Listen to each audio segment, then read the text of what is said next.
होंगे और अपना बहुत अच्छे से ख्याल रख रहे होंगे। तो अभी आप लोगों की जो ओसीडी में जो आप लोग की जर्नी चल रही थी तकलीफ़ वाली, अभी कैसी है? अभी मेरे को तो लग रहा है कि जो जिसने जिसने शुरुआत से मेरी वीडियो देखी होंगी उनकी लाइफ पूरा तो नहीं कह सकती, लेकिन अगर उन्होंने कोशिश किया होगा तो पूरा भी हो गया होगा। लेकिन ज़रूर वो पूरा अच्छे से रिकवर हो गए होंगे ओसीडी में।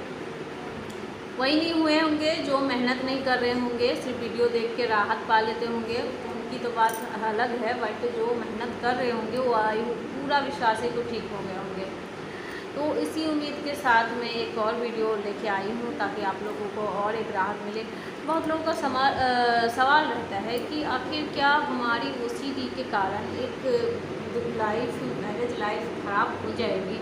क्योंकि इस डर से बहुत लोग मेरे सामने क्वेश्चन रखते हैं कि मैरिज लाइफ खराब, उन लोगों की क्वेश्चन रहती है कि जो है सो उनका मैरिज लाइफ ख़राब हो जाएगा अगर उनको ओसीडी रही तो ज़्यादातर तो लोग चिंता करते करते ही अपनी ओसीडी को और बढ़ा लेते हैं। क्योंकि अगर उनको जब भी ऐसा उनके सामने बात कहा जाए कि अब तुम्हारी शादी होने वाली चाहे कुछ भी, तो उनको एक भयंकर सा एंजाइटी होती है और उनको लगता है कि उनका ओसीडी क्योंकि उस वक्त में ऐसा होता है, इस क्वेश्चन को लेके बहुत लोग घबराए होते हैं। एक नॉर्मल लोग भी घबराते हैं, ऐसा नहीं है कि जिनको ओसीडी है वही घबराते हैं।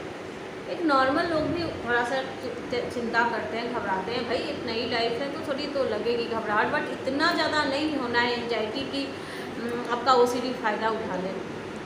तो यहीं पे ओसीडी क्या करता है, क्योंकि मेरे सामने एक केस आया था बहुत दिन पहले।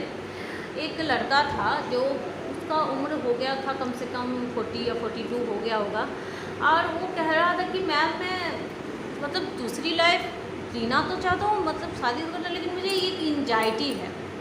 मुझे जब भी मैं आगे बढ़ता हूँ इस सब क्वेश्चन को लेके, जब भी फैमिली को कहता हूँ कि हाँ, तो मुझे इतनी ज़्यादा एंजाइटी हो जाती है, इतनी ज़्यादा मतलब घबराहट होने लगती है मेरे अंदर। तो उनको इतना ज़्यादा डर बैठ गया था कि वो लाइफ में आगे बढ़ना तो चाह रहे थे पर डर से नहीं बढ़ रहे थे।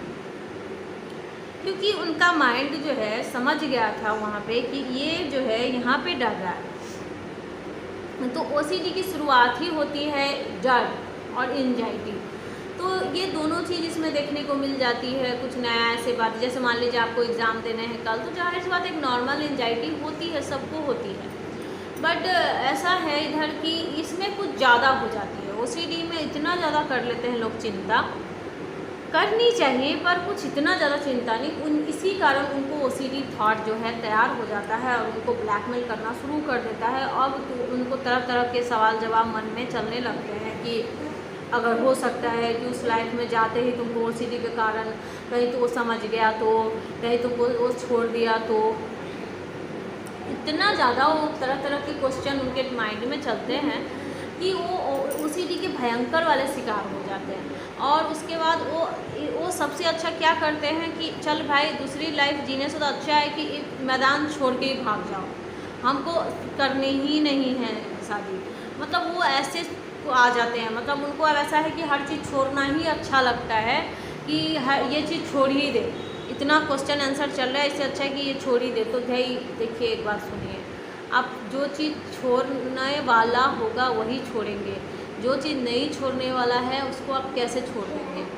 आप छोड़ तो दोगे, लेकिन क्या लगता है कि आपको ओसीडी उस वक्त छोड़ देगा क्या? नहीं, ओसीडी आपको और ब्लैकमेल करेगा। तो ये ओसीडी ऐसा ही, इस कारण ही उनको डर बैठ जाता है कि अब आधा ज़्यादा लोग जो ओसीडी के शिकार नहीं भी हैं, वो उस टाइम में ओसीडी के शिकार ज़रूर हो जाते हैं। एक नई लाइफ शुरुआत करने से पहले उनको उस टाइम ज़रूर ओसीडी घेर लेता है। देखिए, एक नॉर्मल सा विचार है। देखिए, क्योंकि दुनिया में नेगेटिविटी ज़्यादा है तो उनको लगता है कि उसके अगले के साथ नहीं, क्योंकि आपका माइंड जो है ना, जब देखो नेगेटिव ही दिखाएगा, वो पॉजिटिविटी कम दिखाएगा।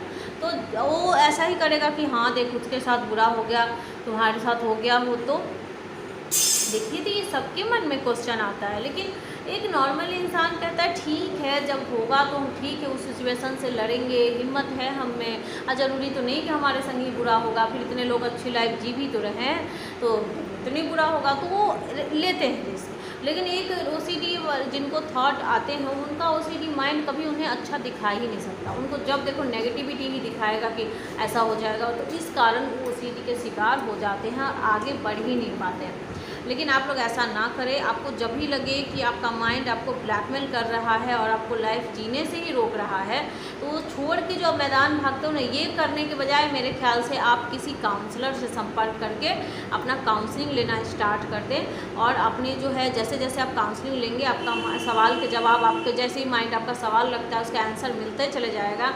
अब प्रैक्टिस में लग जाओगे, एक अच्छी मैरिज लाइफ आप जिएंगे और जीते हैं। क्योंकि देखिए मेरे साथ ही आप ले लो, मेरे को भी तो जब शादी नहीं हुई थी तभी मुझे ओसीडी थी। अब उसके बाद देखिए मेरी लाइफ कितनी अच्छी है, बल्कि अच्छी भी हो गई। तो ऐसा नहीं नेगेटिव ही सोचना है कि भाई मेरा इतना बुरा हो जाएगा, ऐसा कुछ नहीं होता है। आई होप कि आप मेरी बातें समझे होंगे और आगे भी बढ़ेंगे और ओसीडी को हरा के ही दिखाएंगे। तब तक के लिए मेरे चैनल को सब्सक्राइब जरूर कर लीजिएगा ताकि आने वाली नोटिफिकेशन आपको मिलती रहे। और अगर सहायता, अगर मेरी थेरेपी अगर आप लोग को लेने की इच्छा होगी मेरे से, तो आप मेरे स्क्रीन पे नंबर दिया रहता है, आप उस पर कॉल कर सकते हैं। तब तक के लिए अपना ख्याल रखें। टाटा।